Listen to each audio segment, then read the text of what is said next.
Right, we didn't get a chance to touch on it. Talking about Spurs, Tottenham shared a video. Their new head coach, Roberto De Zerbi, speaking for the first time. Spurs boss on their socials. Here's what he had to say. Hello, all Tottenham fans. I'm very happy to stay here with you. For me, is a very honor and very proud to be your coach. I want to give my best. I want to stay for a long time in this big club. See you soon. Look, obviously, Roberto De Zerbi's coming, Jace. It is a good appointment, I think. No, I agree with you. It's a good appointment. I mean, I'm not sure what that video does. He's a bit clumsy. It's not his native tongue. Look, It's been clumsy. well, the way he was worded, I feel a bit for him because he has now been parachuted in to one of the biggest rescue jobs in terms of big clubs in the Premier League ever. I know that Villa have been relegated. I know Newcastle have, and I know. Do you think this is the biggest? If you get relegated, in terms of what's considered the relegation, this will be the biggest relegation ever in Premier League history. Yeah. And I think, okay, Aston Villa fans will be, no, we're the biggest side to get relegated. Yeah. Which they, in terms of European trophies, Villa are a big club, I get it. they're an enormous club, right?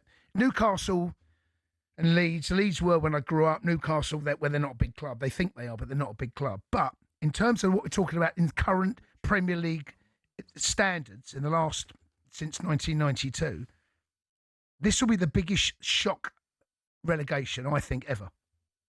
Well, he's got 7 games, right? What I would have liked to of him say, I get it, is in terms of he wants to keep it short and sweet. What I would have liked him to say is, I know what my job is. We come in 7 games. And then we build for next season. I'm here for the long run. I've signed a 5-year deal. Yeah, it was regardless of what happens, I'm here for the long haul. But my first mission is to come in 7 games. We know the predicament that we're in, and we're going to go and get the points to stay in the league. That's what I would have liked him to say. But I know he knows that. Yeah, but that's what I mean. It was a bit clumsy. It didn't feel. Look, no one's going to care about that video if you stay up, right? And no one cares about if you go down. That video is out for the fans. He sat in front there. He didn't look comfortable. Mate, he's got 7 games. 2 wins, you stay up. Do you think that's all we need?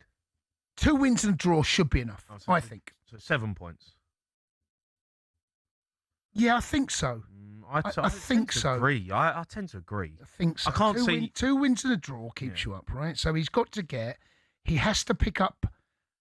I mean, he's got to win even 50% then. Well, you got Sunderland away first game. Here's a question for you and all the Spurs fans out there. Go on. How do you think he's going to set up or line up? So 4-2-3-1, 4-3-3. That's what he tended to do at Brighton, okay? Yeah. And he liked a high press, high energy, right? Yeah. Do you think he'll do that? Because that high press, and he has such little time in which to get his message across to everyone, not just some of the players that have been international duty, to get it across. And it's when you high press, when you see it work, that takes weeks on the training ground. Yeah. Someone goes, there's a trigger, there's a cut. Is it that hard though, Joe? I know you say it takes weeks, right? And I get tactics can take weeks and you implement a side because you've got to learn each other's attributes. But these players know each other's attributes, right? They've been playing with each other all season. So I get he's got to come in and put his philosophy across. But come on. We're talking about international football players here. If a manager tells you something 3 or 4 times in training, you know what you're doing. You know what you got to go and do. Yeah, but then there's he's not going to come in and trying to be like Amorim and play a 3-4-3. He's going to come in and keep it pretty simple, right? 4-2-3-1 is what I think he should go with. That's where I think his first protocol will be, is to stick to that and work on that for 7 games. And you say press, to press together. I mean, that's not. I don't think make the pitch small when you press. So get everyone together, hunt impact. 3 or 4 of you go press as a team. When the ball goes sideways, when it one pass sideways, second pass sideways, you all go and press. I mean, that for me that's basic. Yeah, but that's basic pressing. Okay, philosophy for any team. Fine, but you're up against Reggie Labrie, who's been there since pre-season, who has been working with this squad up against teams that are going to press, and then you're working against how they will set up against a press. So Reggie Labrie's had 10 months 11 months doing whatever he's been there, right? No, I get doing this. Yeah. So in the Premier League, that is, of course. Yeah. And it's all well and good saying how you set up without the ball, but it's how other teams set up with the ball. It does take time. The perfect press, there is no such thing as a perfect press. It depends on how the opposition, if they have an extra touch or they don't release the ball early, even a millisecond, and the ball goes back and it's under hit, that's when the press works. But of course. Isn't that easy to implement? Isn't it easy to say? Yeah, Someone has a bad touch in midfield, we press. Yeah. If they go backwards or sideways, we press. What if they pass through you? What if they get through you? They get through you. I know, that's what I'm saying. You're up against a manager that's been there working on this all season. You're not going to get it right all the time, are you? No, of course. You know, teams in the Premier League are going to. I think he'll press. Let me ask you this then, right? What Manchester City did against Arsenal? Yeah. Where they sat. Yeah. Didn't press. Yeah. They sat in the... I don't think he'll do that. I just don't think it's in his nature. I don't think he can come in at this part of the season and do something that he's not used to doing. He's got to come in and be like, this is how I'm going to do it. It's got results for me in the past, and that's what I'm going to stick to. I've done it in the Premier League before, so that's what I'm going to do. But the Premier League has changed, Jay. Igor Tudor played 5 at the back and 3 at the back, whatever he was doing. No one knew what they were doing. Right? But he knows what he's doing. Okay, but the Premier League in the last 12 months, 18 months, has changed. Yeah, I hear you. It has changed. I hear you. Teams are going longer now, and they're a little bit. Chase, you don't have to press like kamikaze. No, but that's what I'm saying. You know, you got in a structure. But that's what I'm saying. What does the press look like? Is it an aggressive press on the first pass, or is it what Man City did, something similar against Arsenal, where it was sit? You had 3 on the edge of the box, Man City. They wait for Arsenal to do it. The ball goes back to Kepa, and he didn't know what to do. Man City just sat there. Arsenal were like a little bit. We're not used to this. We used to teams coming on to us. That'll be fascinating to see what he does against. I just don't think it's that difficult, though, Jace. We're talking about top players. If it ain't that difficult. You know, when you're talking about. If it ain't that difficult, why isn't everyone working at it and why isn't everyone winning? Why are you there where you are? Well, because the managers haven't implemented it. The managers, I think Igor Tudor come in, he didn't know what he's doing. Thomas Frank, he didn't know what philosophy to implement. He wanted to do his style, like he had at Brentford, but didn't work at Tottenham. I think Roberto De Zerbi's style is what Tottenham want. I agree with you, but... implement that style. Yeah, but the clock's ticking.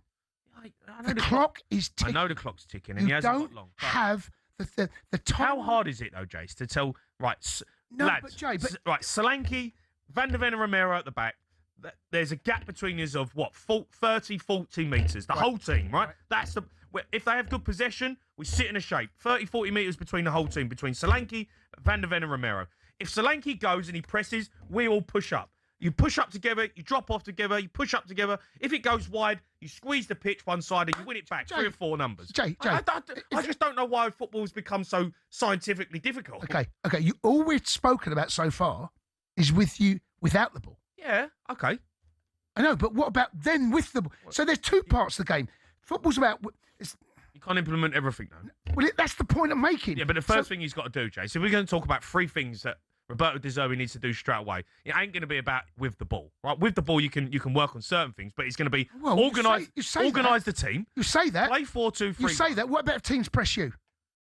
Oh, but yeah. Same rules apply, right? So all of a sudden you've got who's going to be in goal?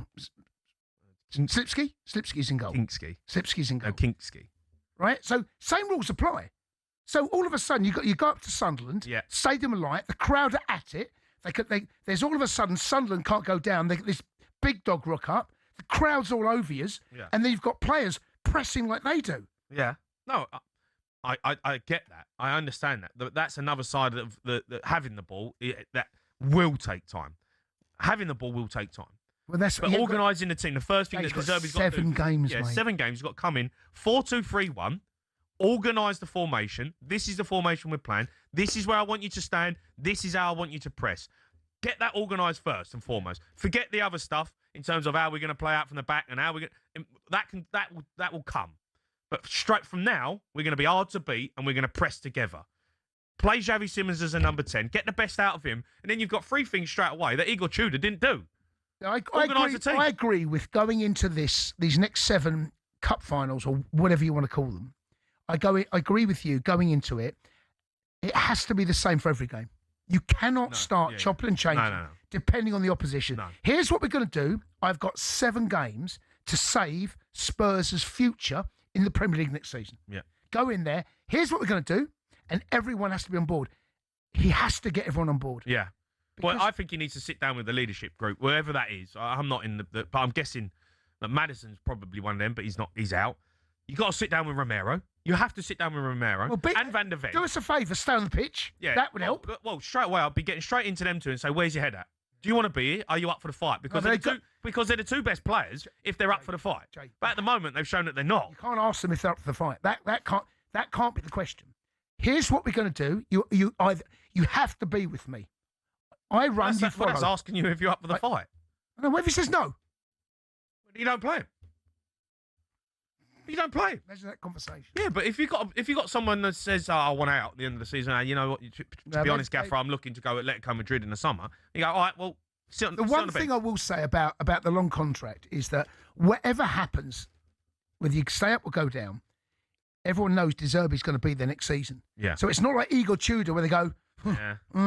He might not be it, I might not be. They know he is definitely going to be there next season. Yeah.